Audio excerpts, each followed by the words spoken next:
turning dreams into reality. In the lab with the formula and chemistry. Your memories spark and motivate and make the industry shake. We put the balls in the breaks. I'm talking one chance at best, yes. Yeah, it's one all, one shot, not a future before. Let's go.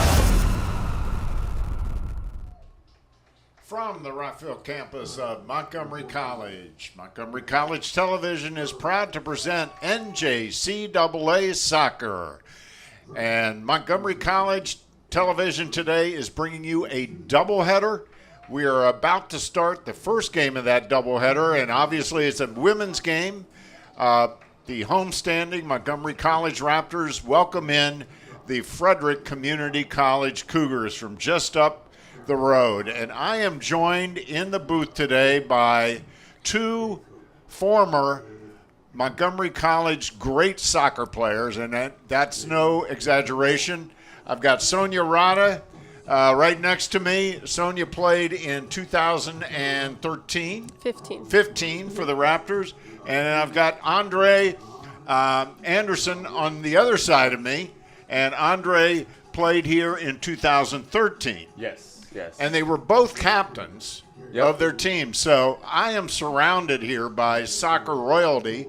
And I'm just going to kind of sit back and let them tell you what's going on. But it is a pleasure to have you both here. Andre, great to be back with you. Yeah, I mean, another beautiful day. We're looking about mid-70s, a slight little breeze. I mean, I love soccer. And a day like this, I love it even more. But I'm going to hand it over to Sonia, who probably has a lot to say about the women's team.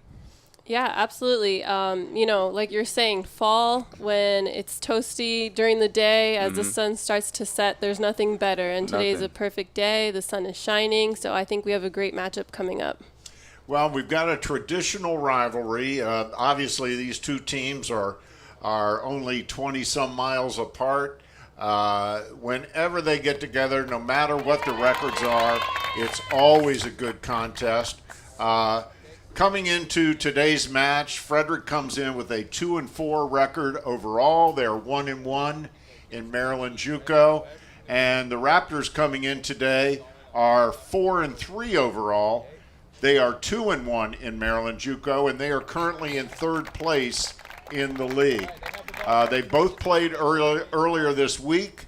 The Raptors pulled off a big win down at Southern Maryland, College of Southern Maryland. They knocked off the first place Maryland JUCO team, Southern Maryland 6-2. And Frederick also is coming off a win this week. They knocked off Anne Arundel 3-2 at home earlier this week. So let's run down the starters real quick for both teams. Frederick will be in green. The Raptors will be in white.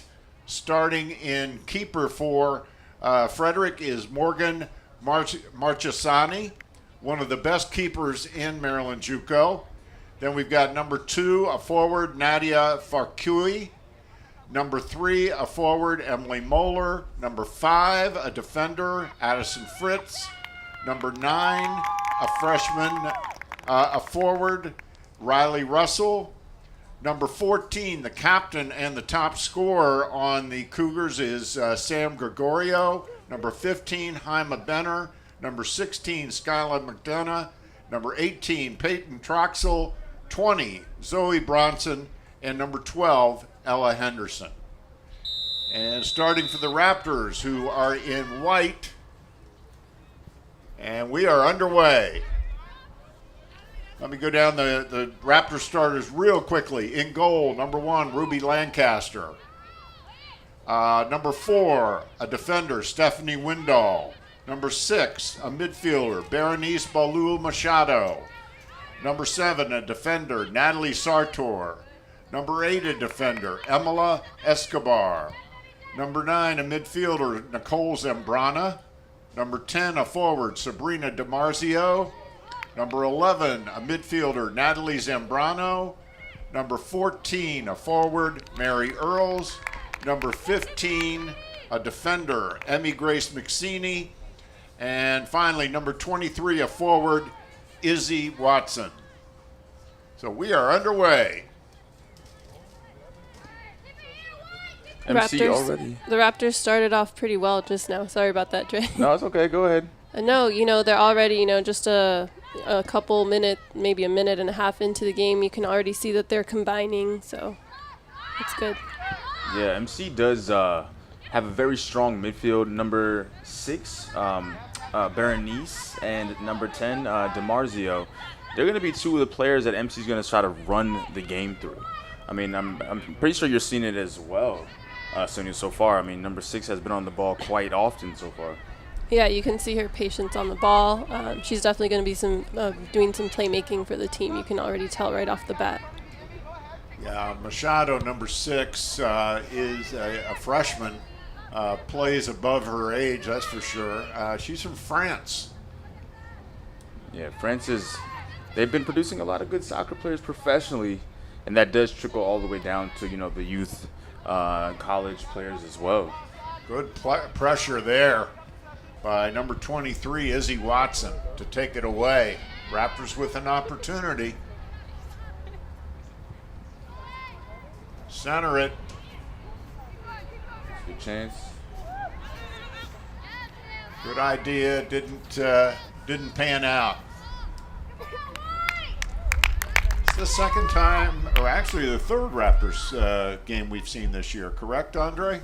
Yeah, the third. The first was a couple games in the Tom Bickey tournament, wasn't it? That's right. Over Labor Day weekend, the Raptors hosted their annual Tom Bickey tournament in honor of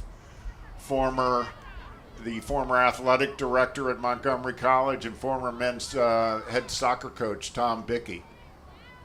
Tom started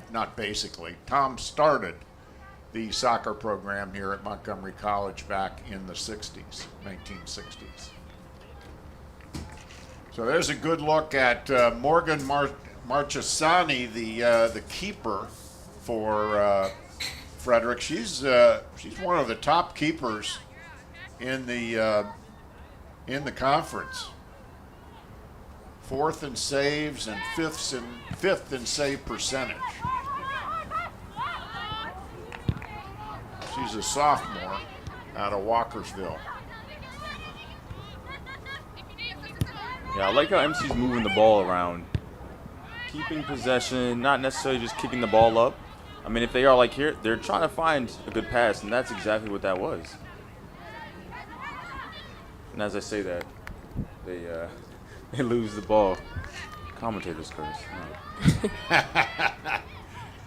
It seems like Frederick is kind of holding back a bit, so Montgomery's going to have to, play the ball around, move the ball quickly to try and get through those spaces because a lot of their players are holding back, if you can see. A good ball. Clearance once again, but right now it does seem like they are pushing up MC. 3 players in the back. I mean, usually when a team does have like maybe 1 striker up top, having 3 in the back isn't such a bad idea. As you would think that you'd be able to take care of 1 person with the 3. Raptors head coach is Ed Heberling. Ed is in his 2nd season here. His assistants are Licia Holzendorf and Erica Klein. Head coach for the Cougars is Darren Andrews. He's in his 3rd season. And his assistant is Adam House.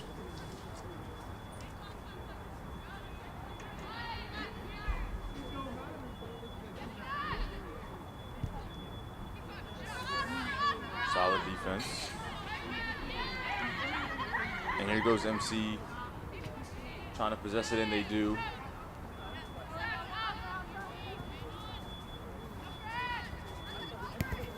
Coming to you from the brand new soccer facility here on the Rockville campus of Montgomery College. This is the 3rd year, I believe, that this facility has been in operation. 3, I believe so. 3rd, 4th year. You lose track because of that COVID year in there. Oh, Here we through go. ball. And there's a goal Well done. on a through ball. Number 7, Natalie Sartor with the goal. So the Raptors go up quickly, 1-0.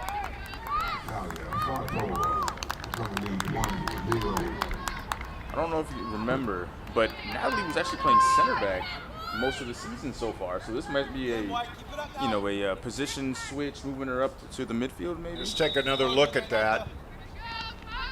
I did not see who kicked the through ball. Did you guys see it? No, I was wondering the exact same thing because it was a good ball in between the center backs. It split the defense, and Sartor was there for the score. So the Raptors quickly up 1-0.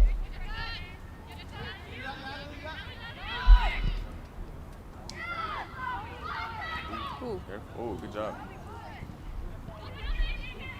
And that's good to see goalies using their feet, and it's so important now. And the game has evolved. The goalie now needs to be equally as good as the field players with their feet is really important, and it relieves the pressure off of the defense. So. Absolutely does. We saw that a lot during the Bicky tournament, that some keepers just didn't have the leg, and it really does put the defense back on their heels. Really puts the pressure on them. So the Raptors now pushing it again. They're playing very well so far, keeping the ball. If you're going forward and there's no one open, there's no problem coming back, finding open support behind you. By the way, that is Natalie Sartor's second goal of the season. She's a sophomore from Clarksburg High School.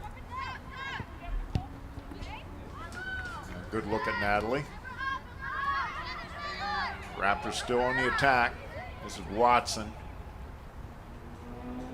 And that'll be a throw in for Montgomery College. Machado.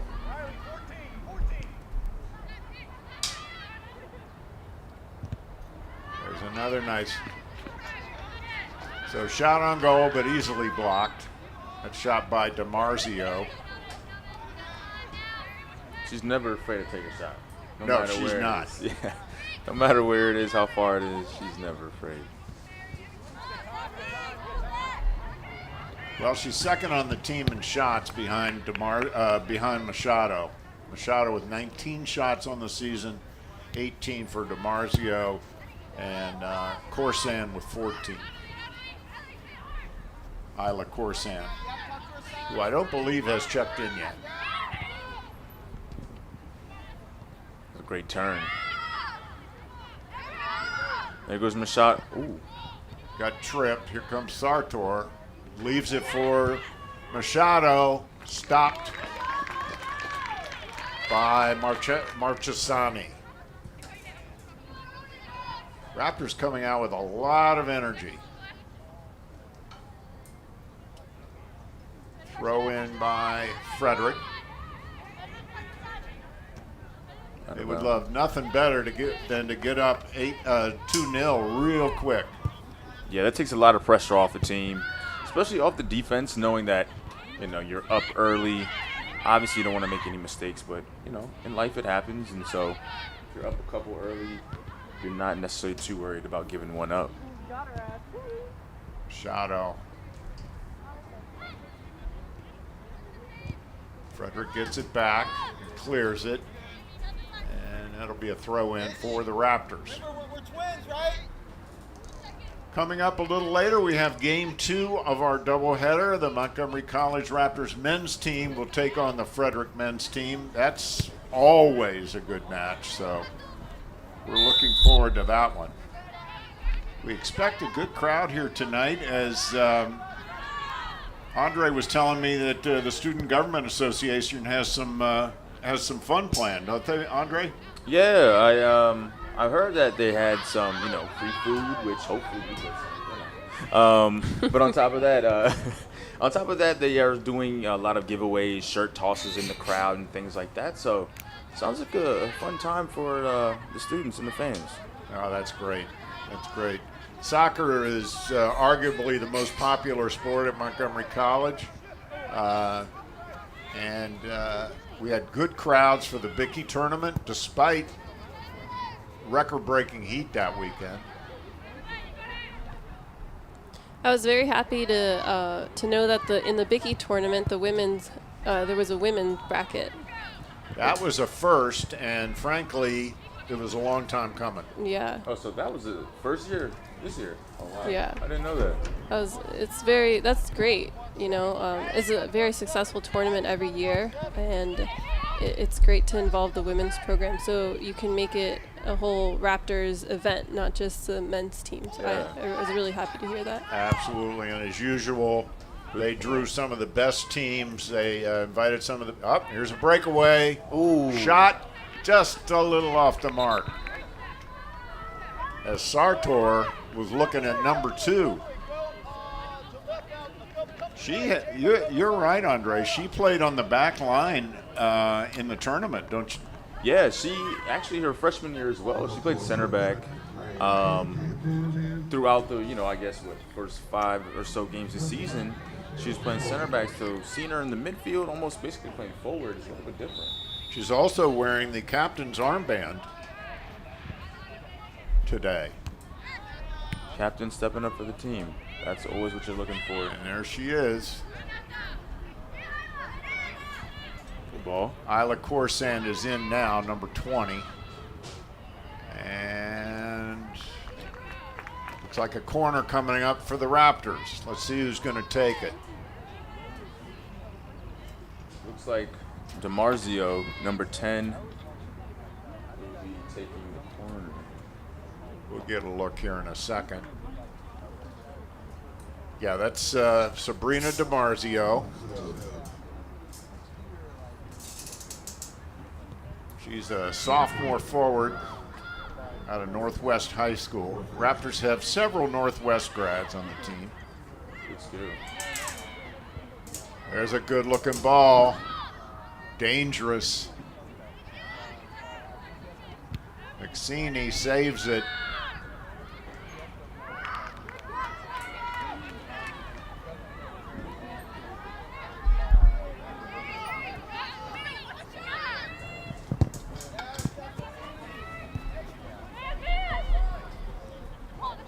Good job. Good job swinging the ball. They are definitely dominating possession here.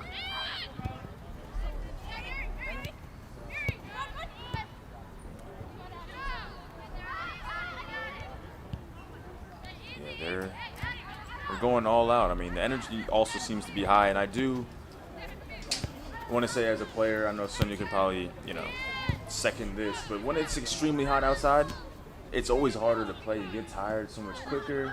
Your energy is drained. But on a day like this, when it's like beautiful weather, a little breeze as well, you have a lot of fans in the stands. You always seem to run a little bit longer, don't you?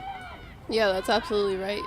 Perfect weather, and your body just feels great. You're not thinking, because when it's too hot, your legs start to hurt a little bit. Maybe your feet are burning, but right now it looks like perfect weather, perfect soccer weather. Well, of course, on a real hot day, that the turf heats up quite a bit. Yeah, it does. The artificial turf. Another corner for the Raptors. And it looks like DiMarzio again will take the kick. Yep, good look at Sabrina. There it is. Headed. Good battle for the ball. Could have almost been a handball. Mm-hmm. You don't know these days anymore with the handballs and the VAR. Yo, man. That's constant debate. Explain that to me, Sonia, VAR. So VAR is video assistant referee. It was put in place I think for the World Cup, the men's 2018 World Cup possibly. It had been around before, but officially in the men's World Cup, I believe that was the first year. And it was also used in the women's World Cup. And basically, it's an instant replay, an extra referee almost, a camera view, eye from above that allows you to change a decision. So, for example, with that, what it could have been a handball, if the VAR sees that it could have been, then they will review it, and they communicate with the referee, who also has a headset, and allows them to recheck if they see something controversial that they want the referee to double check, then they will send him over to the screen, and he or she can make a second decision, almost like taking a second look. So, is it a popular tool or a controversial tool? oh man, it's definitely, I don't even know if it's half and half. I personally like it. I know a lot of things can be, almost looked at too much because it looks different on replay versus live, but for certain things like offside, I think it helps a lot. So, Well, it's interesting that you bring this up because Andre and I, during the tournament, were talking a lot about how it seems almost impossible that there's only one official on the field. How in the world do they keep an eye on everything? Obviously, they're going to miss things. well, technically there's 3 because you have Well, the that's one in true. the middle, Yeah. and then the 2 on the outsides that are helping. Right. And for people that don't know, one referee takes one sideline, so from 50 to, let's say in this case, Frederick's half, he'll take this side, and then on the opposite end, the other referee will take Montgomery's side. So basically, it's an extra pair of eyes on each side, and the sideline referee is supposed to be in line with the last defender at all times. That way, they should be able to make those calls to the best of their ability. Yeah, but the offsides, etc. we're all human beings, right? Right. So sometimes there is some space for error. But how do you feel about it, Dre? Do you like VAR?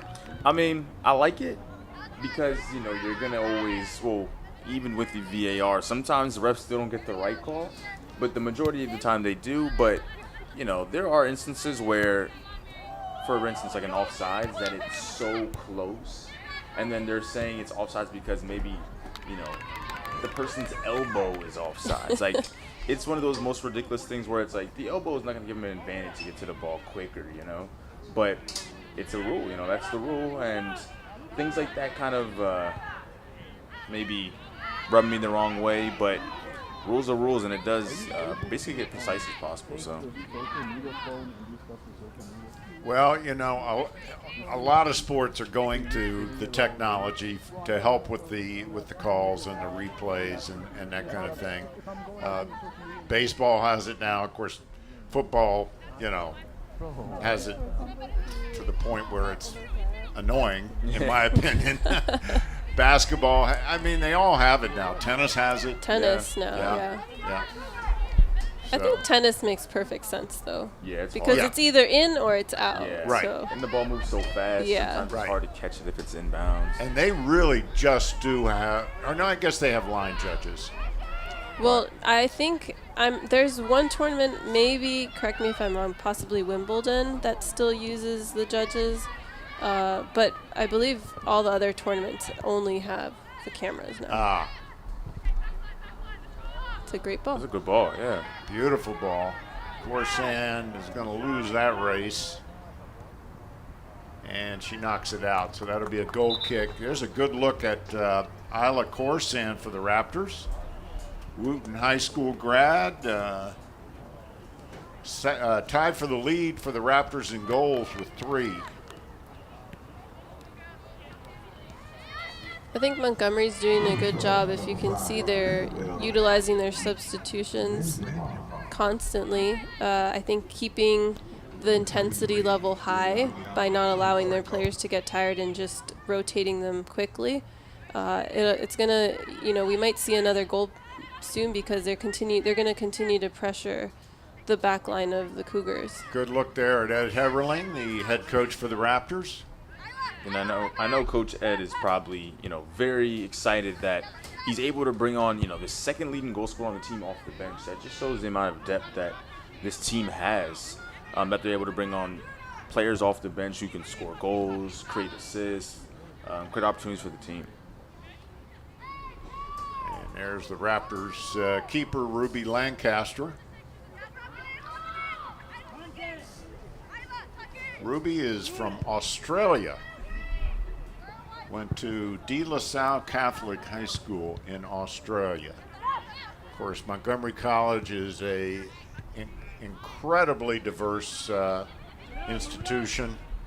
Over 150 countries are represented among the student body, and the soccer teams are absolutely no exception. There's a look at some of the flags of the various nationalities on the Raptors team.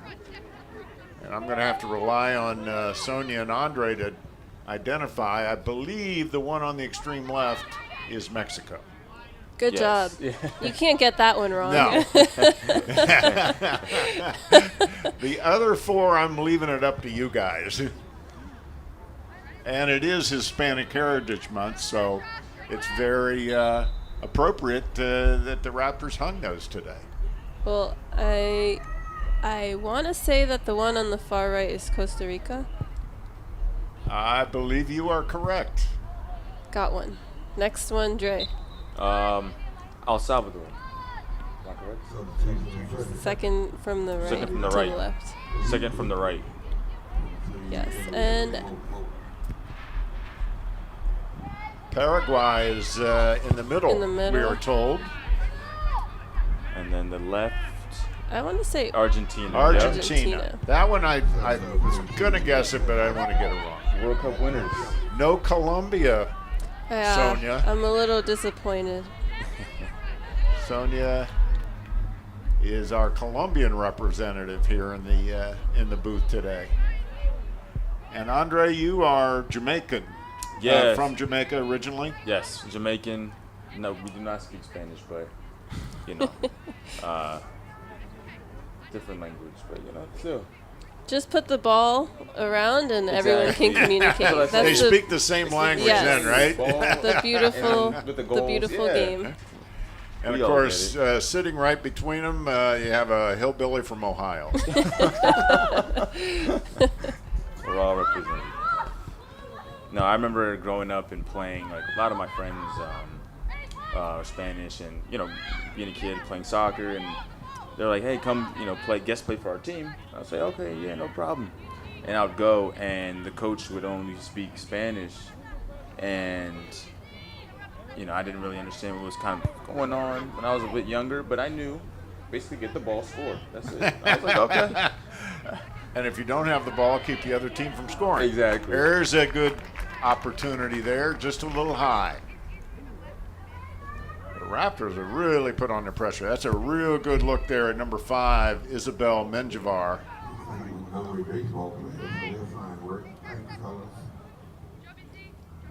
She's one of the captains for the Raptors as well. She is a graduate of Sandy Springs Friends School in Silver Spring.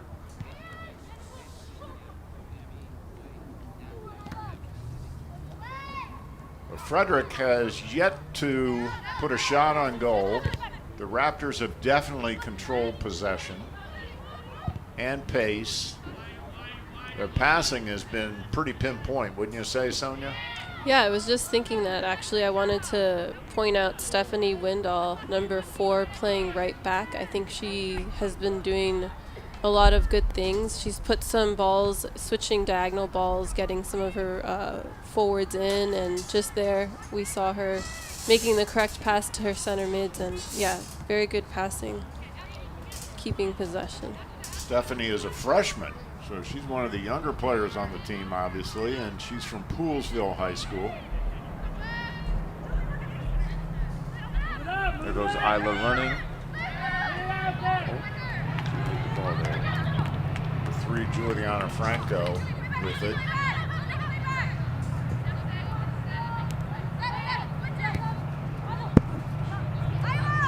Poor sand. A lot of time, a lot of space. 3 goals on the season. Oh, beautiful pass.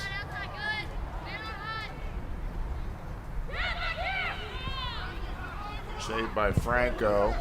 Forced stand. Oh! That was a try. That was an excellent try, and Marchesani got her hand on it. Real good effort there by Juliana Franco. She has 2 goals on the season. There it is. Good look. Oh, boy. That was in without I definitely thought Marchesani. the goalie touched that. Yeah, I think she got a hand on it. I'm surprised it wasn't a corner kick. Oh, Great good skills. turn. Wow. Here comes Sartor. He's already got one. Controlling it. And just wide. Franco. Franco is a sophomore out of Bell Multicultural School in D.C.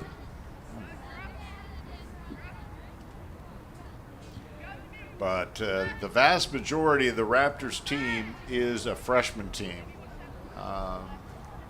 They have just 6 sophomores on a roster of 23. It's so important to have good numbers for your roster. You know, sometimes the games are played very much back to back, and it's important to be able to rotate those legs around. Absolutely. Especially as we get towards the end of the season, and you know, it matters more. And you always need numbers because unfortunately injuries do happen. And got a couple of subs coming in for Frederick. Frederick only has 7 sophomores, so they are also a very young team. Good look there at number 3, Emily Moeller. And she's one of the top scorers on the Cougar team. Has 2 goals on the season, leads the team in assists.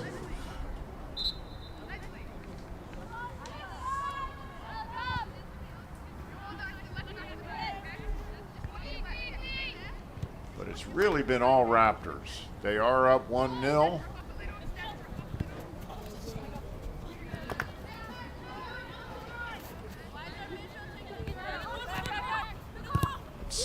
Just over 17 minutes to go in the first half. 45-minute halves.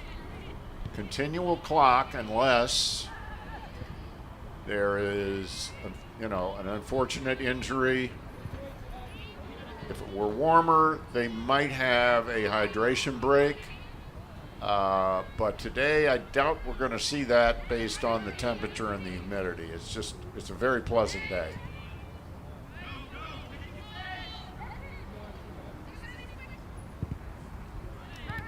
Raptors really controlling the midfield. Yeah, it seems like that's where a lot of the playmaking is coming from.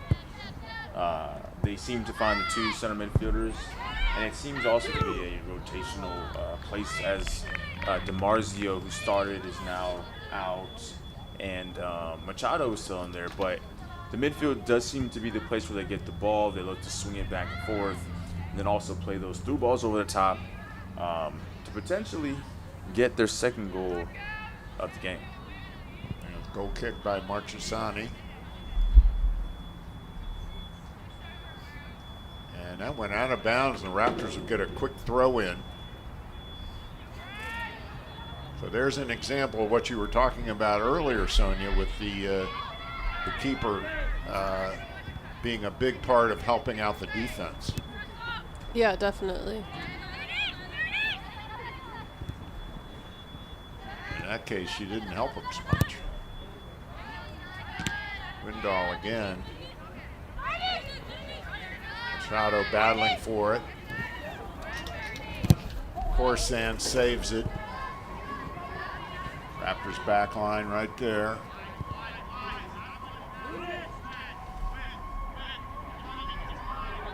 And Natalie Flatus, who is yet to be challenged in goal for the Raptors.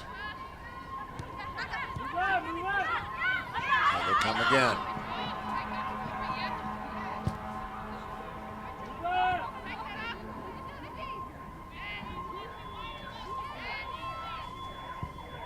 Again, on the season, the Raptors are 4-3 overall, 2-1 in Maryland JUCO. Frederick comes into this one 2-4 with a 1-1 record in the league. Last season was a tough one for Frederick. They were 1-9-1 overall, and the Raptors beat them in their only meeting 5-2. Ooh, there's a collision.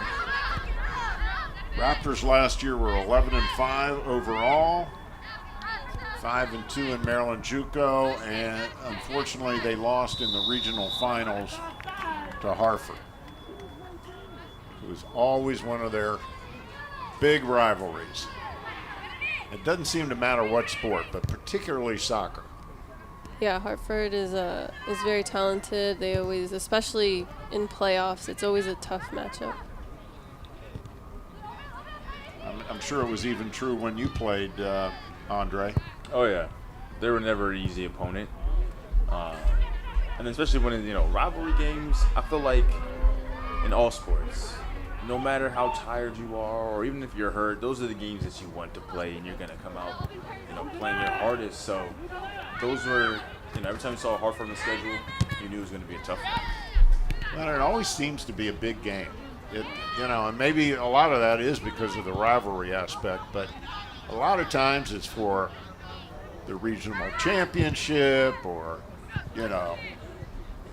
first place in the league. And this year's not going to be any different. They're always waiting around the corner. They're a very well-funded program. Oh my goodness. That has got to be a yellow card. Yeah, And did they? Yeah, she just swung at her. Yellow card. She's probably fortunate she didn't connect, or else she would be out of the game. Yeah. That's number 12, Ella Henderson, with the yellow. 2 yellows, and she's out of the game, correct? Yeah, correct. Correct, yes. Yeah, that was. I didn't really see too much contact there either for her to get maybe that upset, but. I think it's a combination of how the game is going. It could be, when frustrations build, something that maybe didn't have that much, it just building up. Real good look there at Berenice Machado.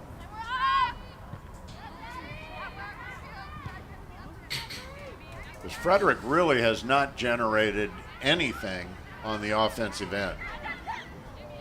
They've been in the Raptors' end most of the day.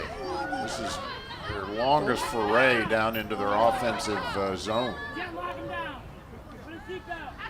But the Raptors are here's an opportunity.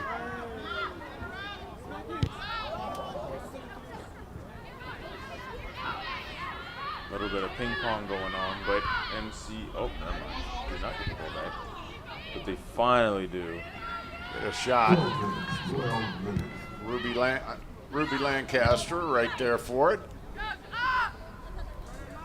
I think I misidentified her earlier as Natalie Flatus, who often starts. That's Ruby Lancaster, who's a freshman. Good. There's a ball, but Corsan's not going to get there. Oh, she almost did. Corson has been very active since coming in. They've been finding her a lot on the wing.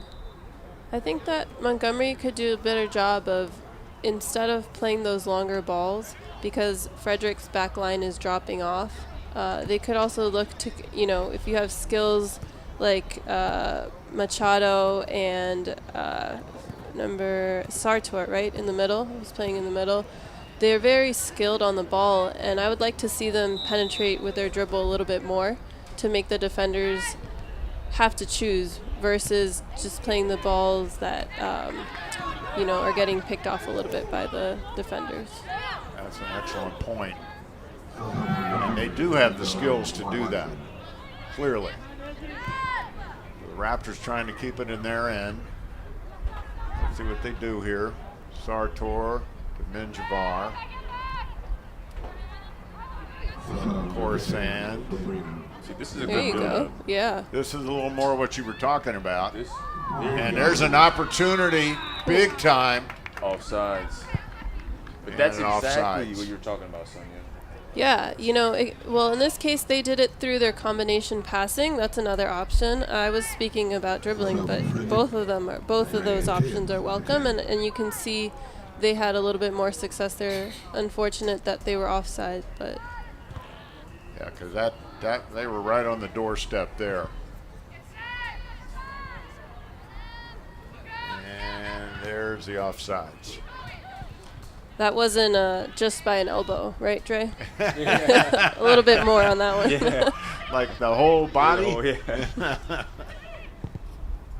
But back to it. They have dominated action, and they lead 1-0 with just over 9 minutes to go in the first half. Reminder, coming up about 20 minutes after the conclusion of this one, we'll have the men's half of the doubleheader. There we go. That's our center back. That's Zambrano. See how easily she got halfway through Frederick's half, all the way dribbling from center back. Yeah, that's Natalie Zambrano, freshman out of Northwest High School.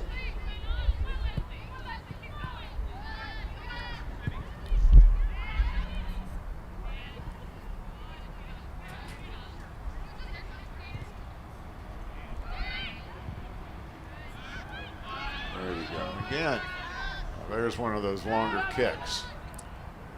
Corsan battles. Down she goes, no call.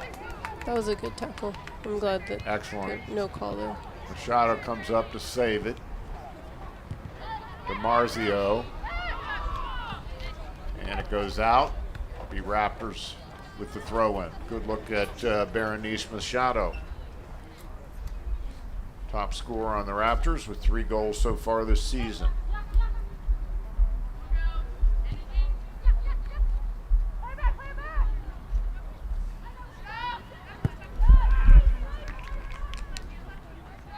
Yeah, the ball has been on this side a lot.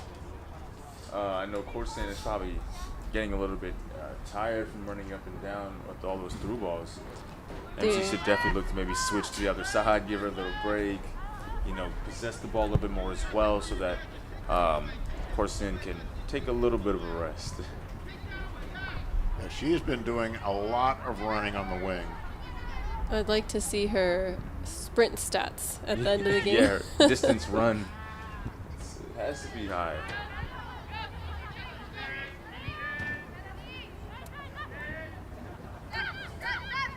Lindahl. She's had a very good first half. Then Javar Again, to Corsand again. She keeps it, centers it. Oh, she had a good idea. okay. She hit Urbina. I'm sorry, number 23, Izzy Watson. Izzy Watson, a freshman from Gaithersburg High School, just literally right up the road. That was a big rival to my Magruder High School, Gaithersburg. Absolutely. They're what, 5 miles apart? Yeah, not too far. Yeah.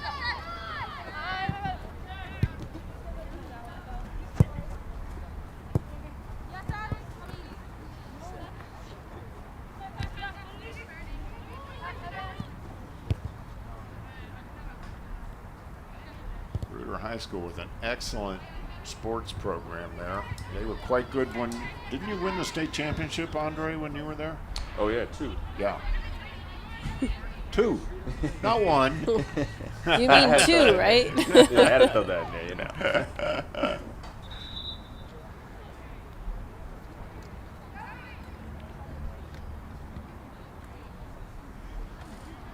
So yeah, we were talking about this facility that Montgomery College built. It is really, I'd say now it's probably the nicest facility in Maryland JUCO. There are some other nice ones as well, obviously, but this one is really state of the art. It's got great lights, as we'll see, and probably they may turn them on for the second half. Yeah. And we'll definitely see them during the men's game. Nice set of stands, a very nice press box that we are enjoying right now, with a big camera bay on top for the MCTV cameras. There's a great locker room situation for both teams, an officials locker room, a concession area, ample parking. It's everything you could want. And a great surface. I think as a player, having those locker room facilities right close to the field is amazing. Mm-hmm. You remember the long walk? Yes, that you used to make, exactly. going from the top of the hill all the way down up to the top of the hill. Yeah. And I think at halftime, you just had to stay on the field. There was no time to go to the locker room. It was too much. No, it was too long of a walk. You'd have eaten up half your halftime to and from the locker room. So it's a great addition to the college. Perfect for hosting the Bicky tournament. It's just a terrific facility, and the college should be very proud of what they have accomplished here. And the teams have played very well ever since it opened, so they like it too. There's DiMarzio with a long one, but an easy stop there for Marchesani. I'm sorry. I was just going to say, if I was Montgomery, I would like to keep shooting and testing the goalkeeper out, even from distance. Absolutely. Nice play there by DiMarzio to get it back, and a little long for Corsang. A throw in for Frederick. Really has not generated any kind of offense. That's going to be out. That'll be a Raptors. They had one. That's true. They did have one, yes. And that's, you have to stay on your toes because it's only 1-0. You could be dominating the whole game, and then out of nowhere. We've seen it many, many times. Yes. A team sits, maybe obviously not intentionally, but they sit on a 1-0 lead, and then boom. There was some crazy Champions League games this week. Oh, yeah. One of them, Lazio was playing against, who was it, Dre? Lazio, I don't know. I'm not exactly sure who they played. Atletico Madrid. That's what it was. And Atletico Madrid was winning 1-0. And in the 94th minute, so stoppage time, the goalie came up for a corner kick and ended up scoring the goal to tie it. Yes. I did not see that. So wow. It was incredible. That is wild. Wow. Okay. So you never know what can happen. So the goalie came all the way to the other end and took the corner? No, so basically when there's not much time left in the game. They just kind of like what they do in hockey. Yeah. Yes, they just exactly. Put everybody down the offensive end. And that's, I'm not a goalie, but I think it's a goalie's dream. Yep. To be in that, no time left, so you need the goal. The coach, you look over at your coach, he gives you the nod, and you're able to go in for the corner kick. And he got the header. It was incredible. He put it in. So we're down to just about a minute left here in the half.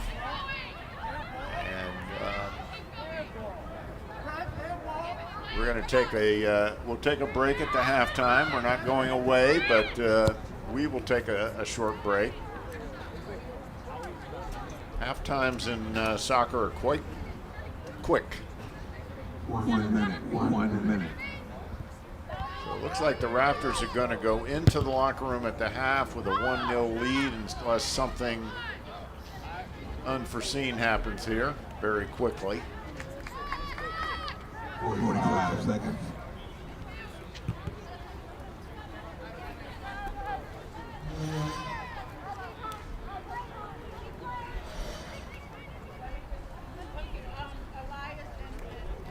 30 seconds.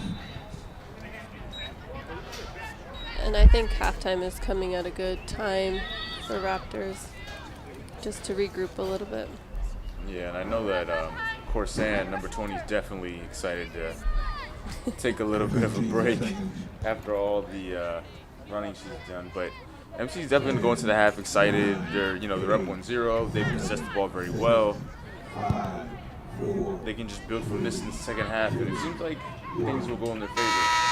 And that is the end of the first half of play. The Raptors on top 1-0. As we get a good look there at Ed Heberling as he welcomes the team back over, they will head to the locker room. There next to him is his assistant, one of his assistants, Alicia Holzendorf. The Raptors up 1-0 on a goal by Natalie Sartor. And they really held down Frederick. Frederick only had just one shot on goal the entire half. And so we're going to take a quick break. We will be back in just a very few minutes with the second half of action. Again, we go to half. The Raptors on top, 1-0 over Frederick.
camera number is this?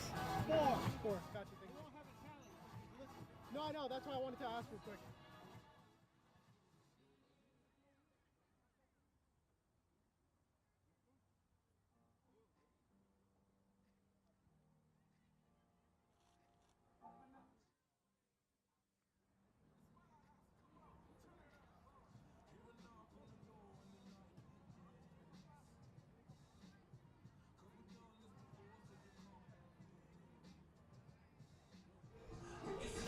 And welcome back to the Rockville campus of Montgomery College. Michael Brown alongside Sonia Rada and Andre Anderson. And we are all set to get the second half underway. We get a start out here with a real good look of the Montgomery College huddle.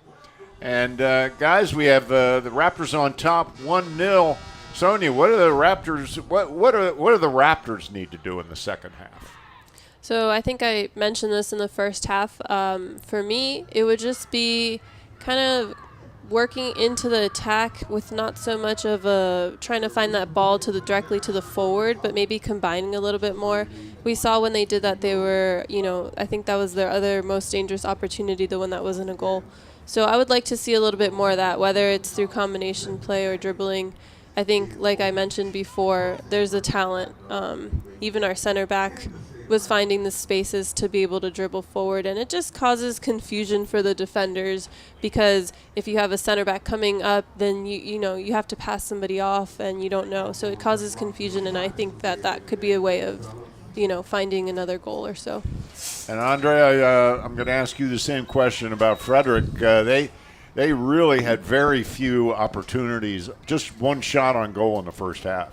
Yeah, so they're going to have to look to hold on to the ball. Well, first, get the ball. MC has had the majority of the possession. So get the ball, win it, and once they do, they're going to have to hold on to it. They're going to have to possess it, move it around.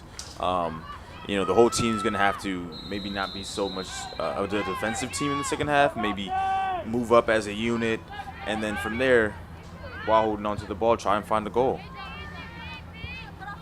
Well, the Raptors' lone goal in the first half, the only goal of the match, obviously, was scored by number 7, Natalie Sartor, who is back out there again to start the second half. That was her second goal of the season.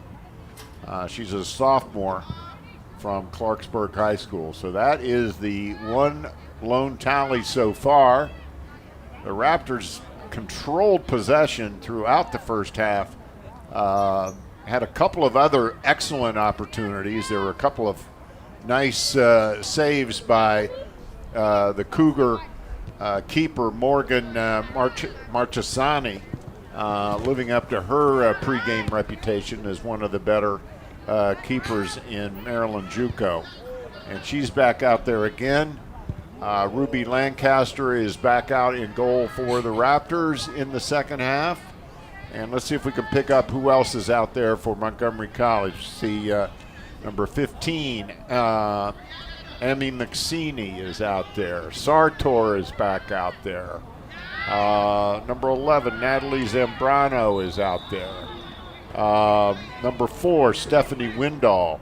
There's a good look at number 23, Izzy Watson. She's back out there for the Raptors. See who else we can pick up. See number 10, DiMarzio, number 6, Machado as well in the midfield. So pretty much the starting group for the Raptors. For Frederick, let's see if we can pick up some numbers out there. I see number 18, Peyton Troxel. She started in the first half, started the game. Number 2, Nadia Faruqi is out there.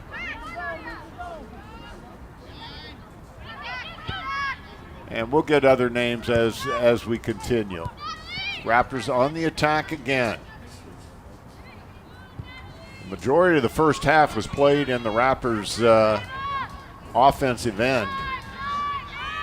And I like what Zambrano's doing, the center back, the center, number 11. Just now we saw her also dribble forward. She was doing that in the first half. I think that she just needs a little bit of work, just a little bit of work a little bit of help, I should say, from her teammates as she's dribbling forward. They can make some movements, so that she can either find a pass or they can distract the defenders, and then she'll be able to keep going.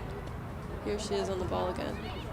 She's very solid on the ball as well. Calm player. Almost plays like a center midfielder back there. I would even consider putting her in the midfield. We're at that point of the season. The Raptors have played a half a dozen games or so, and they played 7 games on the season. They're just starting to gel. One of the joys or challenges of playing at this level is there's a lot of turnover. It's a 2-year institution, so the players are here playing 2 years at the most. Oftentimes, are frequently just 1 year. So it takes them a while to get to know each other, and they're in that phase where they have been together a while, a couple of months. They're starting to know each other's strengths, weaknesses, and the same goes for the coaching staff, which is why certain players are being moved from back line to midfield or even to forward. Here's Sartor, who had the goal in the first Great half. pass. That was a Gets it ahead to Earls. Earls with a shot partially blocked.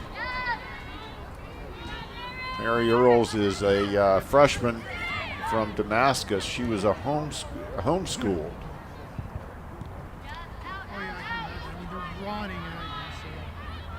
I wonder what that's like, Yeah, I was just thinking that. being homeschooled. That's probably a different experience. Absolutely a different experience. When I was a kid, there was no such thing. Really? No. At least not that I knew of. Well, we didn't have electricity. Just kidding. Oh, yeah, I was like, wait. Oh, man. We both I was froze thrown for a off. Yeah. second. They're like, oh, wait a minute, doing the quick math. Yeah. Let's see, Thomas Edison. Oh, man.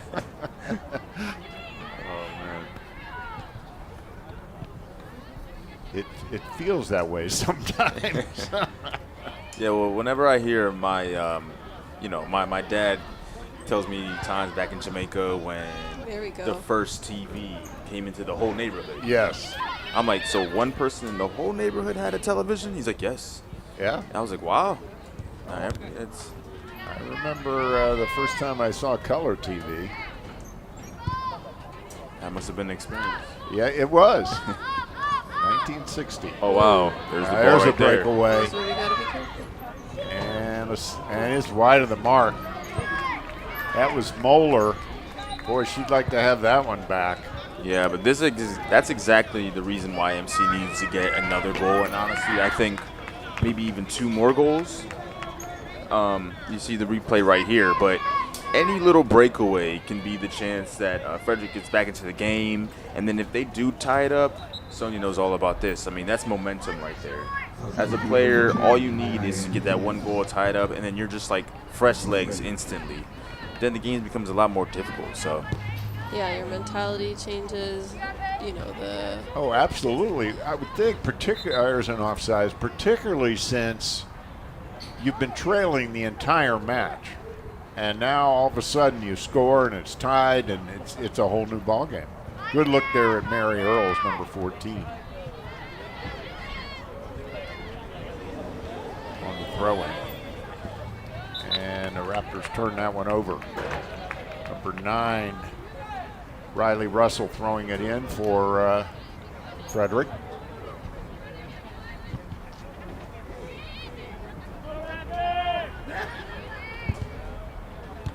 And definitely seeing a little more of an aggressive. There's somebody just got knocked flat for the Raptors. Yeah, Machado. helped up there by DiMarzio. Looks like hopefully she's all right. Yeah, But she's tough. a little more of an aggressive offensive play early going here by Frederick. Just This may have got her going. Sometimes when you get knocked like that, it just changes your mindset. A little switch in your head, and you can see there she just took the ball. Was a little bit more aggressive with her dribble. she is very good with the ball in her foot, as we mentioned earlier. There's Sartor. And Machado. Great ball. Beautiful ball. Just offside. More than an elbow once again.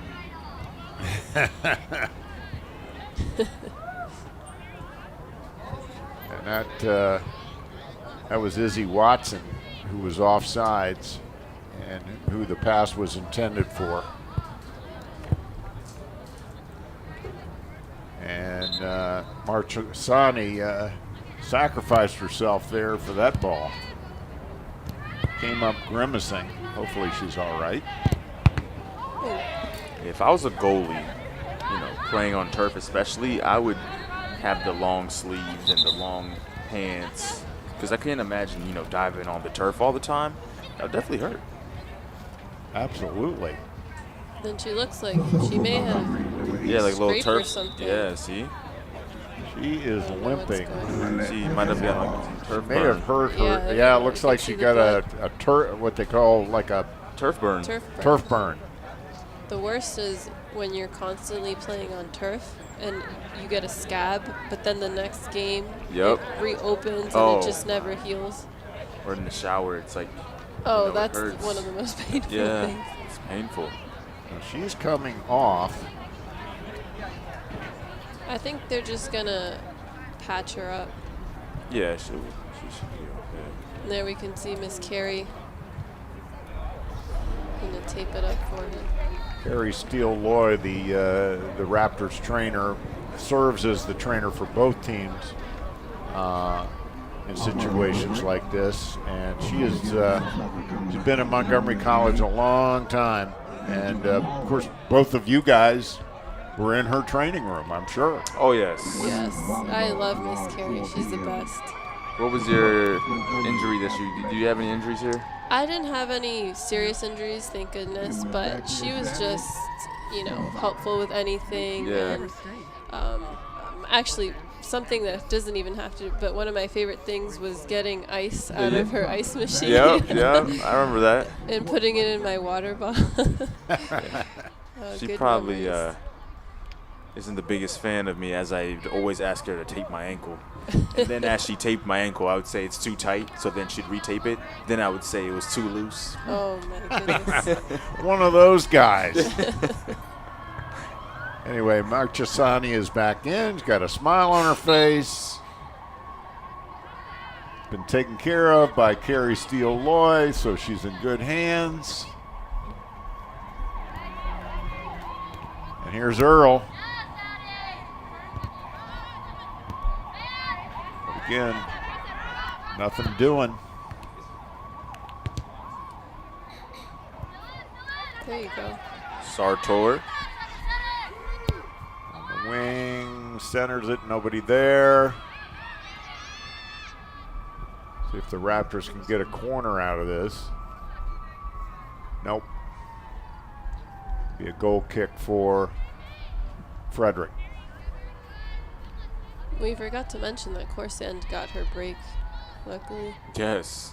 I'm sure she's going to come in the second half and have another impact. Oh, I don't think there's any question about that. She got her miles in the first half. A lot of sprinting on the wing. Yeah, but she's a very dynamic player. And that's exactly why she's in. The ball is always on her side. I mean, she's always open. She seems to always be in the right place. And her teammates do find her whenever they can. Good defense there by the Raptors. Number 4, Stephanie Windahl. She's played very well today. Yeah, I think the ball, Corsand was playing on the right wing. I can't say it's been on that side as much this second half. No, yeah, it's been down here on the left-hand side. I mean, there Yeah. must be some type of gravitational pull or something. I don't know. Good look at number 7, Michelle Florian, throwing it in for the Cougars.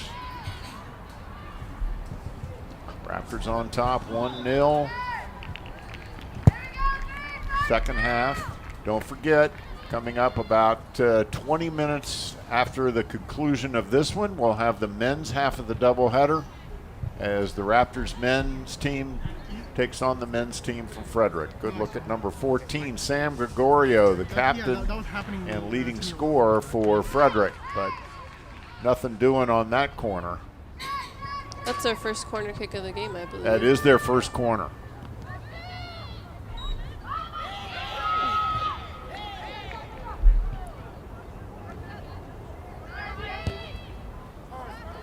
They're doing a better job of controlling the ball in their end this second half. Nice play there by Zambrano.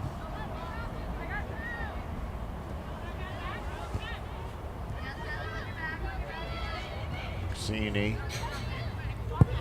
Zambrano. Boy, she's as smooth as silk out there. Very confident on the ball. That's very Wendell. important for, you know, we spoke about the goalie having good feet. Obviously, the center backs are field players, but for them, you know, to be as skilled and comfortable on the ball, it's a big reassurance in the back.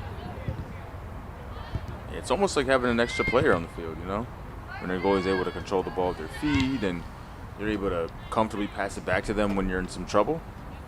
Gives an opportunity for the defenders to open up. And oh, wow. Oh, here's an opportunity. Good There's strike. a shot. Oh, my Good goodness. save. Oh, great save.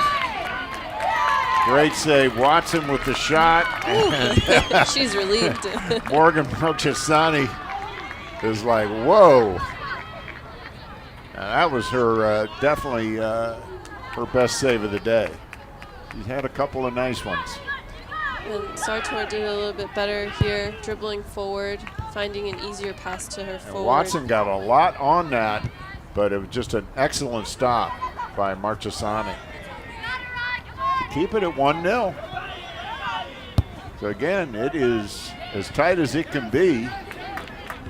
Here's Another Watson breakaway. again, has it taken away, and that'll be a throw-in for the Raptors.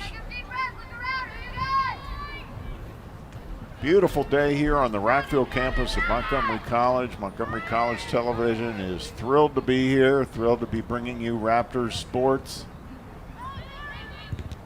We've got more sports coming up this weekend. Tomorrow we'll be bringing you a Raptors volleyball game as MC Raptors will take on Monroe.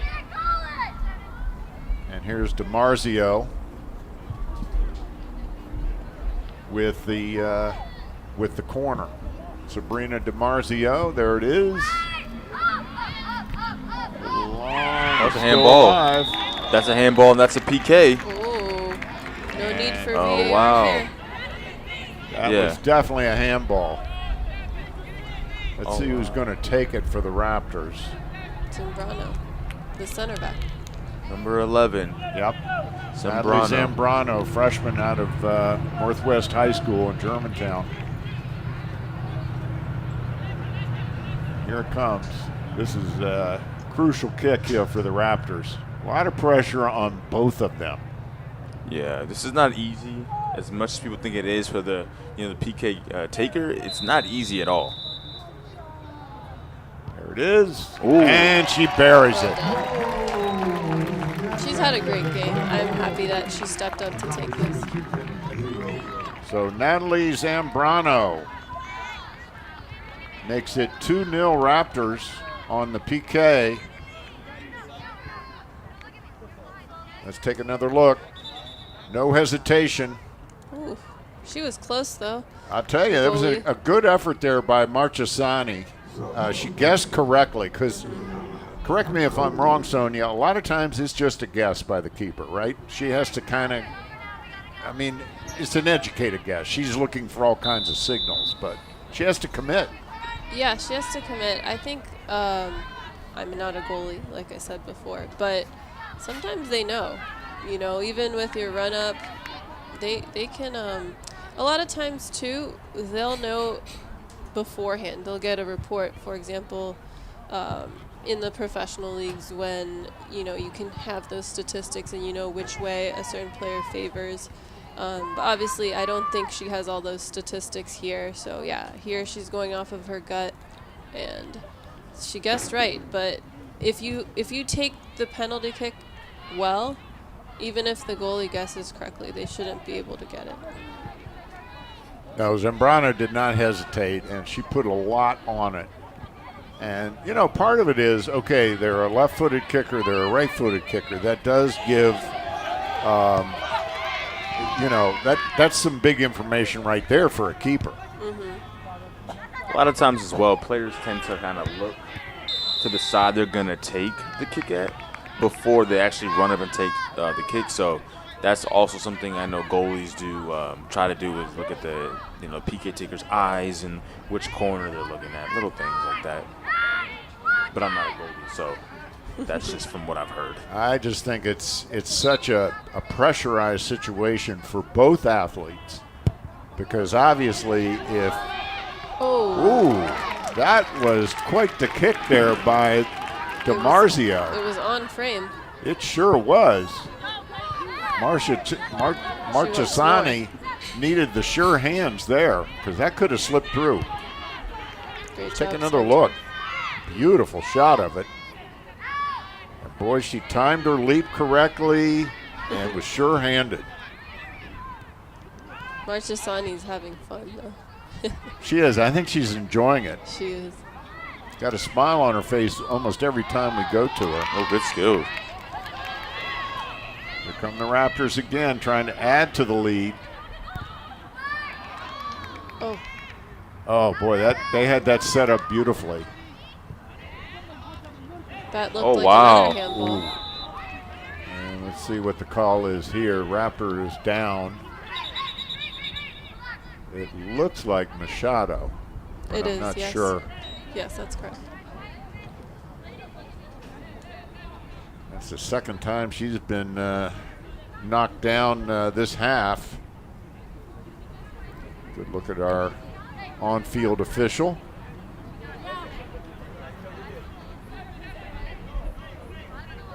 And there's a good look at Machado with number 3, Juliana Franco, in the foreground there. Number 6, Machado. From Reims, France. Frederick's fortunate that was just outside the box. Raptors with another opportunity. Frederick will set up a wall. What's the call though? Oh, wait. Now they've changed the call.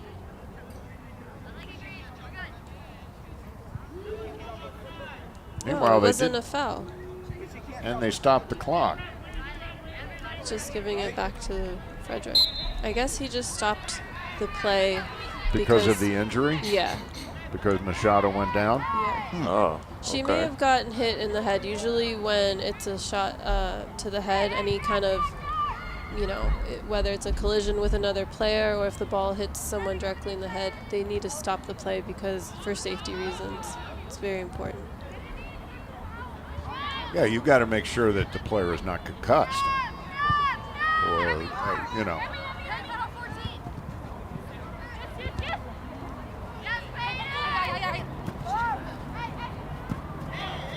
The Raptors on top, 2-0. 27, just over 27 minutes left in the match in regular time. But they do not play stoppage time at this level. No, once the time is up. It's up. Yeah, it's up. I think it's because the referee stops the clock correct? Whenever he needs to. Exactly. So there's no need for stoppage time. That's another controversial thing, Michael. With Stoppage the clock. time? Yes, a lot of people are not a fan of Good having. ball. That is a lot of people are not fans of having the referee in charge of added time because sometimes they go over even after they give, let's say, 3 minutes, then it's 4 minutes over and they haven't called the game. So Here's Henderson as the yellow card. And a nice attack there, but McSteeny is there to clean up the mess on aisle 9. Well, you know, that I have wondered about the accuracy of stoppage time a lot. And I mean, sometimes it's like a crazy amount. Yeah. I So- mean, especially even more recently since the World Cup, they've been adding, you know, after you hit 90 minutes or you hit 45 minutes, and then you're seeing plus 10. Yeah. Or like plus 12. It's like 12 more minutes. Yeah, that's a lot of soccer. Yeah. And there was one of the World Cup games this summer that I watched that had a tremendous amount of stoppage time. I think it had at least 7-8 minutes. Yeah, it's I think definitely different. those two, for the 2 World Cups that just happened, the men's, which was in December, November to December, and the women's, which was this summer, I think it's a thing that FIFA was trying to do to add accurate amount of stoppage time because sometimes, you know, if a player, there's an injury or, you know, the substitutions and things like that, they would only add 1 or 2 minutes, which is what is normal to us. But now they wanted to make it as accurate as possible. So that's why you saw those incredibly high stoppage time numbers. But I personally like the extra time, whether as a player or as a fan watching. Well, it's free. It's free Yeah. soccer, right? More soccer. So I guess this is a throw-in and not a corner. yes. Yeah. Dempsey Even though it seems to was be right there. next to the corner. First, I thought it was a corner. Good work. Oh, Good battle almost. Yeah, it was a good battle. between Sartor and number 5, Addison Fritz for Frederick.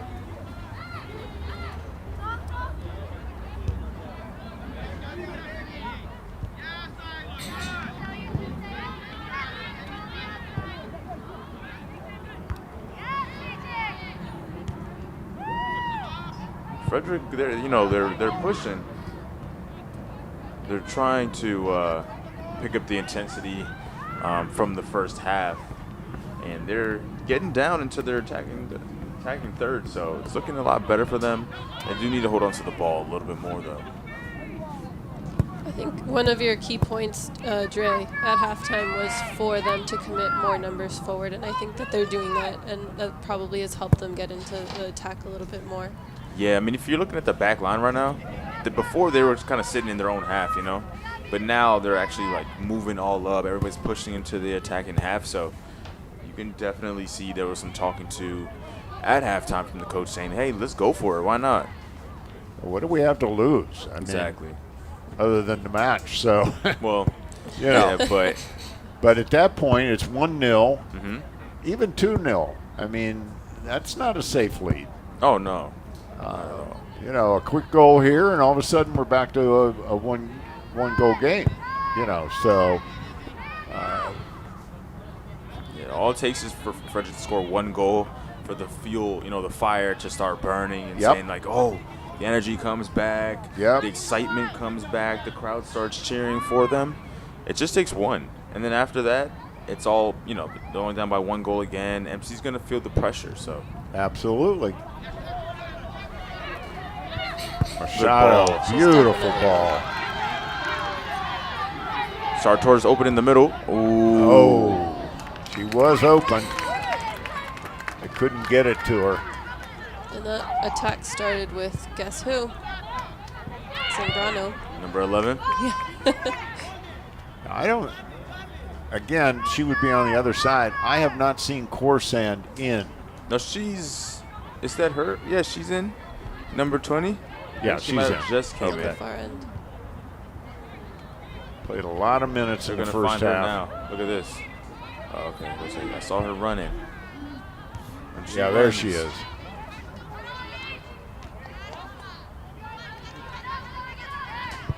She's battling for it right now, as a matter of fact. I believe that's Izzy Watson. Or is it Watson? Yeah, Corson was a little bit lower on the field. Watson has 3 goals this season, tied for the team lead.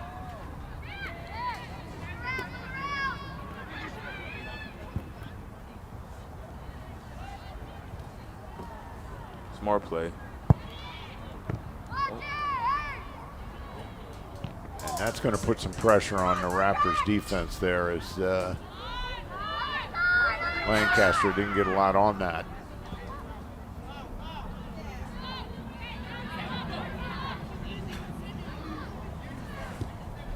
Give and go. Ooh, a little too hard. But a good idea. It was a good idea. It's almost time to use our technical soccer term, unlucky. Yeah, it's very unlucky. I was wondering what that term was. And I was like, wait, I didn't read the script. Like,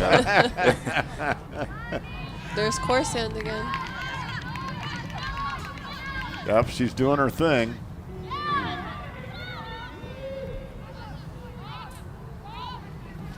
Now, during the Tom Bickey tournament, Andre and I were joking about the term unlucky in soccer and how it's used often. And we decided it was a technical term.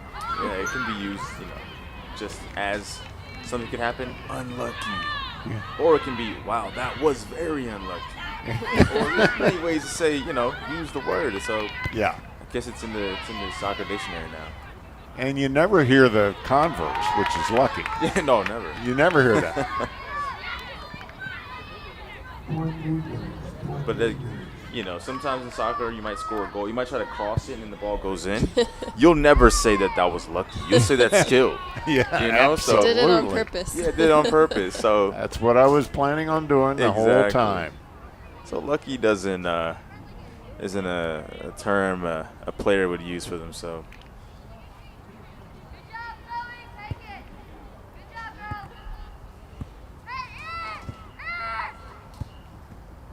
Good look at Sam Gregorio, captain of the Frederick team. They've kept her off the board so far today. Lancaster bobbles it. Ooh, Oh, great save there. goal line save. Goal line save. Boy. Lancaster had it slip out of her hands. I'm not sure who made that saving play there, but it was. I believe it was McSini. Well, it was a combination of McSini. We're going to get another look at it. Here we go. Zambrano. Yeah, there's McSini. Oh, Machado is in there, and Zambrano.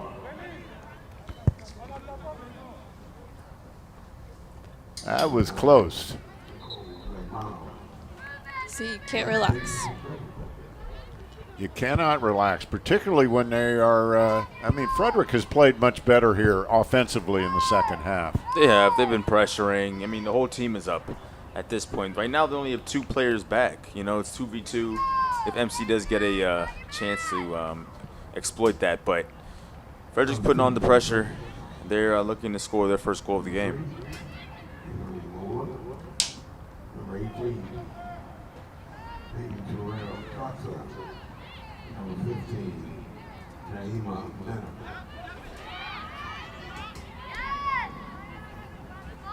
I think this is Cheyenne Tibbs on the ball right now. I think she's had an impact for Frederick on the second half. Good move from the Raptors. Here come the Raptors. Oh, just behind her. Good idea. Excellent idea. Oh, Unlucky. and that actually is a correct usage there.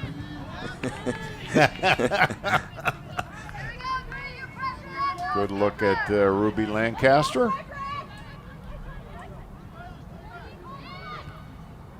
These matches will be on YouTube, so Ruby's family back in Australia will be able to enjoy them. Yes, she will. And just in case you do want to check out all things Montgomery College and MCTV, all the sports games that we will be covering for the next about week and a half, and throughout the rest of the season, MCTV Social. So at MCTV Social on Instagram, Twitter, Facebook, you will see links that have been promoted all throughout all of our social media platforms. So you can check out more soccer games, volleyball games, and everything MCTV right on your fingertips, on your phone, computer.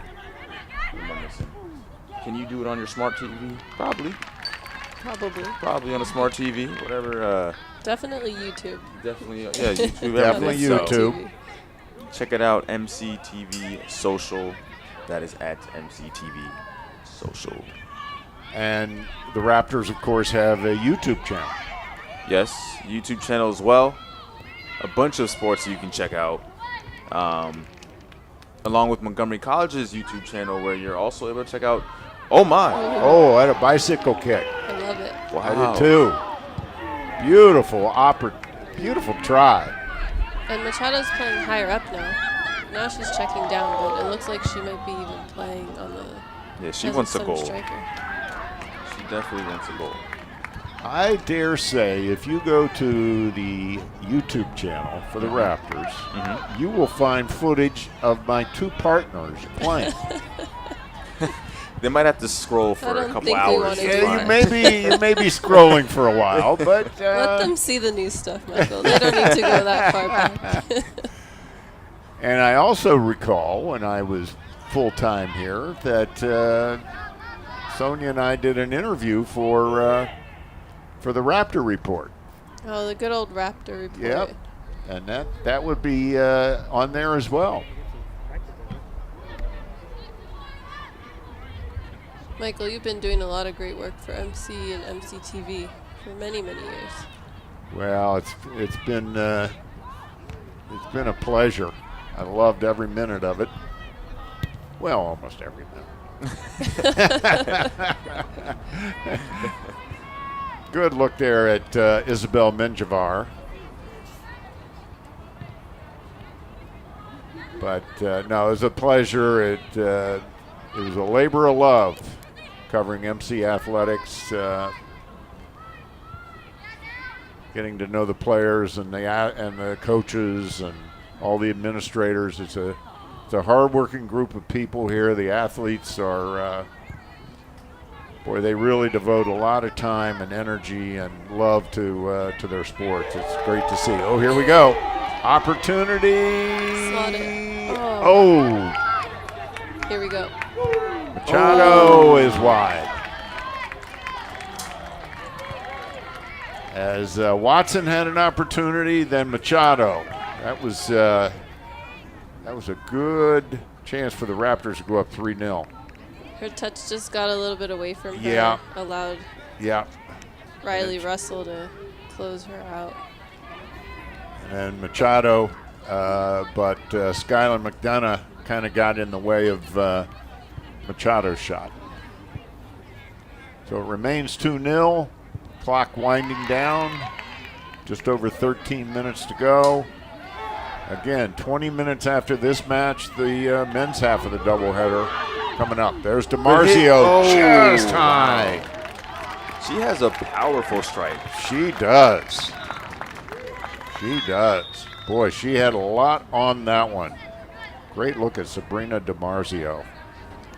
And I like that Machado is playing high up on the back line, because when she's getting the ball, she's able to dribble at the defense, and you can see it's creating all the defenses collapsing on her, and she's so talented that she's able to find her open teammates, and it's creating these new opportunities. So let's see if the Raptors can get one. They would love another, and that would probably ice this thing.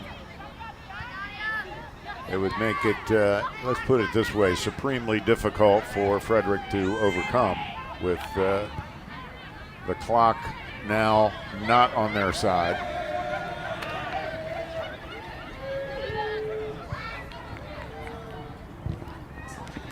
Raptors back line has done a great job today.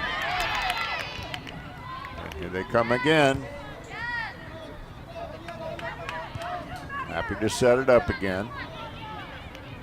This is the point in the game where, MC's been dominating, and they definitely want to win the game, but they want to win with a clean sheet. They want to win with no goals scored against them, which would then give a clean sheet to the goalie and to all the players that started the game. So I know that's something that they're definitely striving for, on top of scoring more goals as well. Yeah, they'd love one more. No doubt about that. Good look there, number 7, Michelle Florian for the Cougars.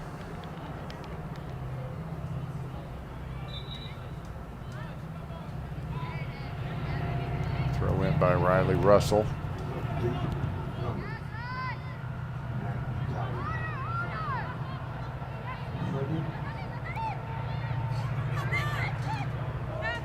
Barzio. Earls.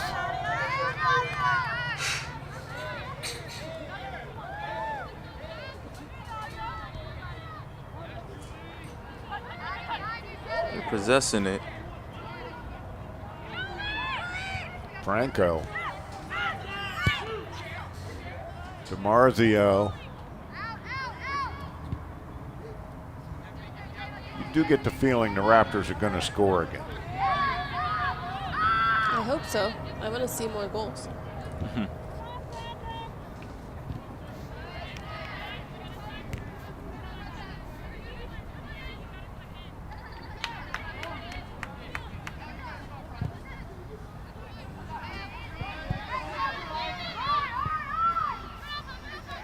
Just over 10 minutes to go.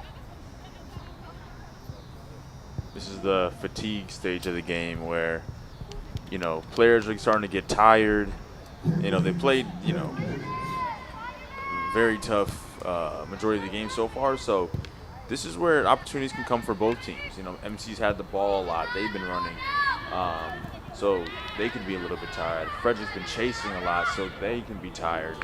This could be opportunities for both coming up soon. Corner kick. Yeah, they set up a corner for the Raptors. And it'll be DiMarzio again doing the honors. There's a good look at Sartor, who scored the first goal for the Raptors way back early in the first half. Sabrina DiMarzio with the kick. Here it comes. Oh. Ooh.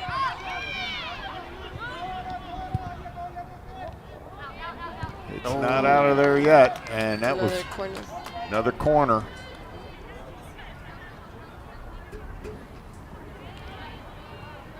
As Menjivar with the shot, and it bounced off a Frederick player, and that'll set up another corner for DiMarzio. See what the Raptors have in mind. Here it comes. Good service. Oh. Little strong for the header.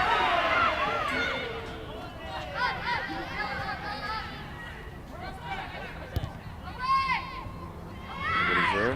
Nobody's there for the Raptors. 3 Cougars were there.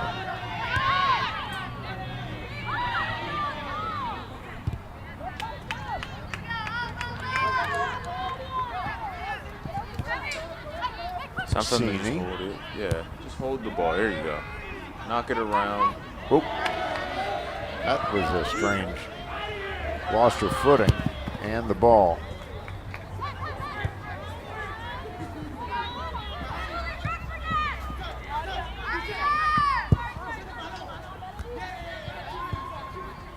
Shadow. It'll be Raptors ball for the throw-in.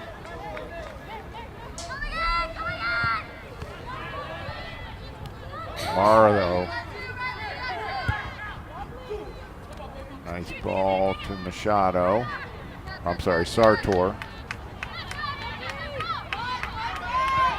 A little bit of a break right here for Frederick. MC wanted that quickly. And And on attack again, just like that. Just like that.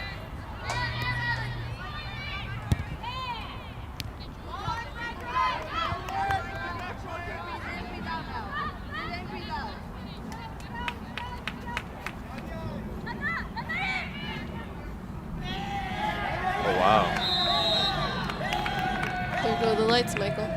You were And right. the lights come on. Yep. It's about that time of the year, too, when, you know, it's starting to get dark a little bit early. A little bit early. Weather's starting to get a little bit nippy. Sadly.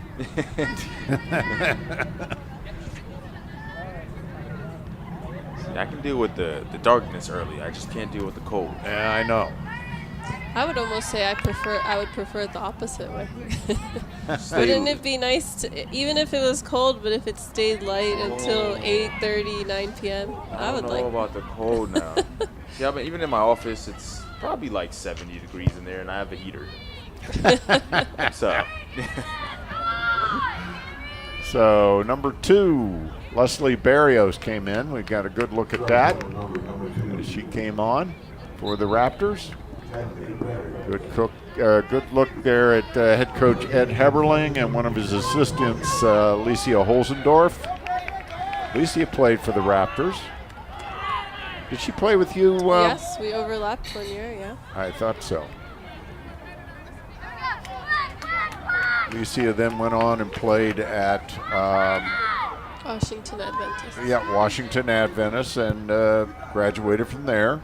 And she's still playing for the Frederick Skyline in the UPSL. Of course, Sonia is still playing.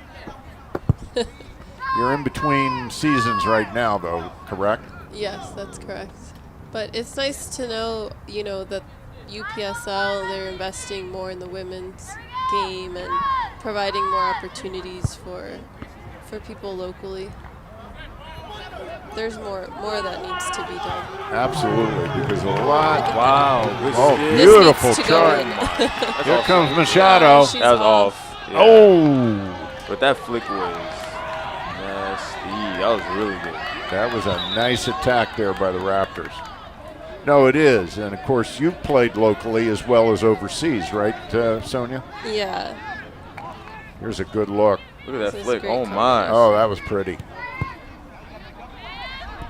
And offsides. Yeah, Sonia, do you want to explain what UPSL and, at least on like a smaller basis, like what it is, and just people that don't really understand or know? Yeah, well, there's men's UPSL, correct? Yeah, there is. And do you know what division that is? That's why I asked you if you knew. Oh, well, for the Yeah. men's. I know about Yeah. the women's. It's technically considered second division. So there's the NWSL, Yeah. which is a professional league. And then underneath that, there's a few different leagues. There's the WPS, Raptor there's is down. UWS, and then there's now, more recently, UPSL Women's. Oh, wow. So, but I believe UPSL might be the one league that runs throughout the year, whereas the other leagues are more summer-based. Uh-huh. And basically, because a lot of the players still play in college, Yeah. then they have a place to play. Keep sharp during the summer, things like that. Exactly. It's awesome. But I think more. Ooh, that was That close. was a nice ball there by Franco, and Machado, Sartor almost converted.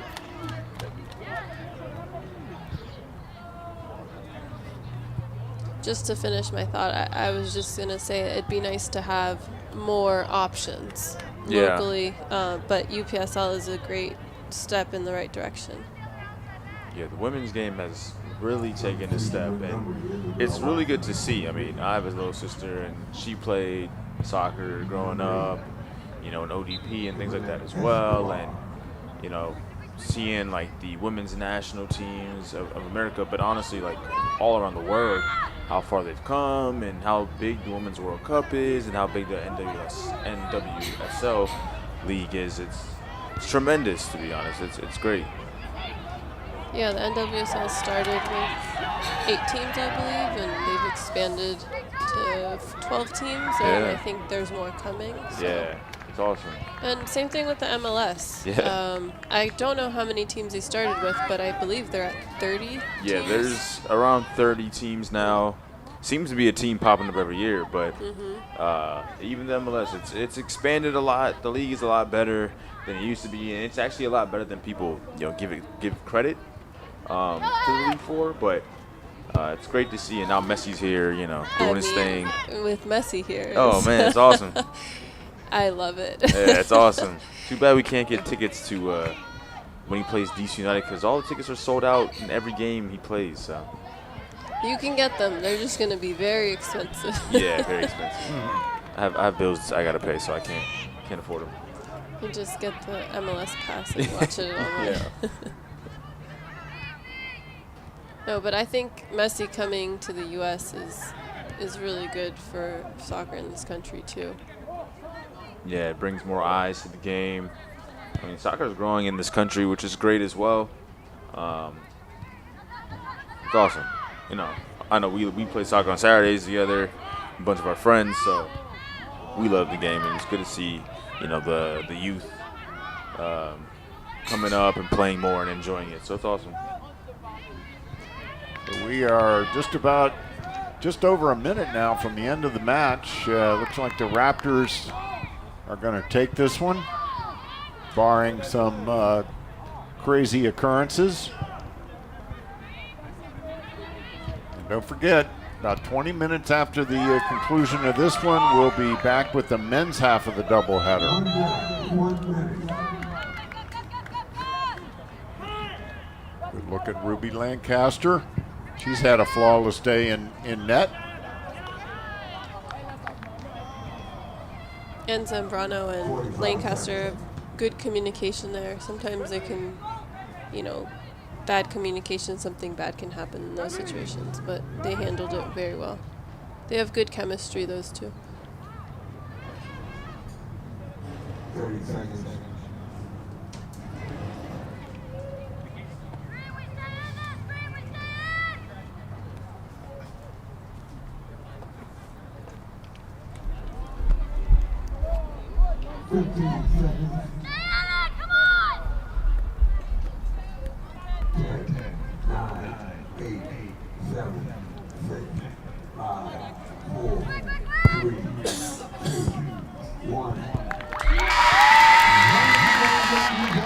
And that is the end of our match. The Raptors take it 2-0. With the win, they improve to 5-3 on the season, 3-1 in Maryland JUCO. With the loss, Frederick drops to 2-5 on the year and 1-2 in Maryland JUCO. Raptors' 2 goals were scored in the first half by number 7, Natalie Sartor, and then they scored early in the second half on a PK after a handball inside the box. Number 11, Natalie Zambrano with that one. Quick thoughts from my 2 partners.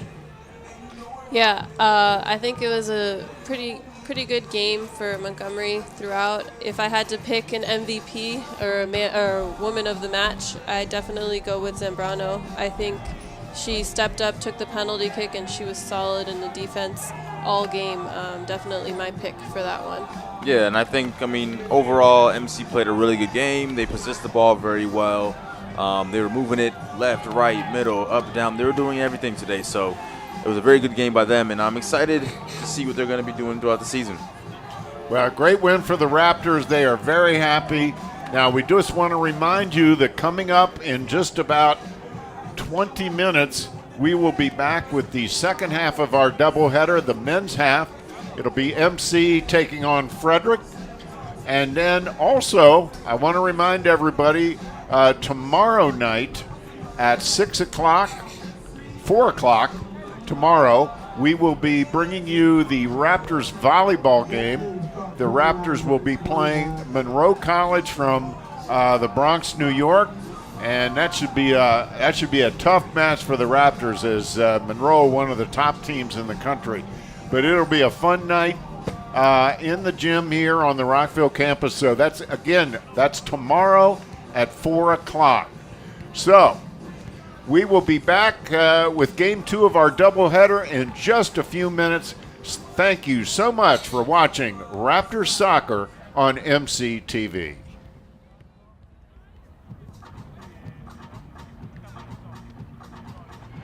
You on my mind a lot. Don't need no time watch. I don't know how I got you in my pocket spot. Yeah, that's babe, need you every day. You like my oxygen. Make it seem like the barging down. Got my heart no barging in. From the bed to the floor to the couch. Might wake the neighbors up. Break you in then break you out. In the end we gon' make a child. Then we gon' hit the show. Part 2 we don't need no pause. You with Misty, we gon' get tipsy. Don't need a power shot. Copy my steel. Face the fact that ain't no cap, I'm real. Ain't no cap, I'm real. The plastic bars tryna copy my steel. Copy my steel. Face the fact that ain't no cap, I'm real. Ain't no cap, I'm real. The plastic bars tryna copy my steel. Got my heart no in the bed. Break you in then. Get us every day. Got my heart no in the bed. Break you in then. Get us every day. This sound like Argentina. Had to fist my demeanor. No, they don't want me breathing. Still I rose like Gandhi. Got on 3 Jesus pieces, looking like Jay-Z and Yeezy. So far from conceited, but how can I be defeated? I hate to turn my wrist on like I'm Ben 10. Rappers think they doing something, I'm not a fan. I told my dad today, he said it's all pretend. I got back in my bed, now I got no friends. Copy my steel. Face the fact that ain't no cap, I'm real. Ain't no cap, I'm real. The plastic bars tryna copy my steel. Copy my steel.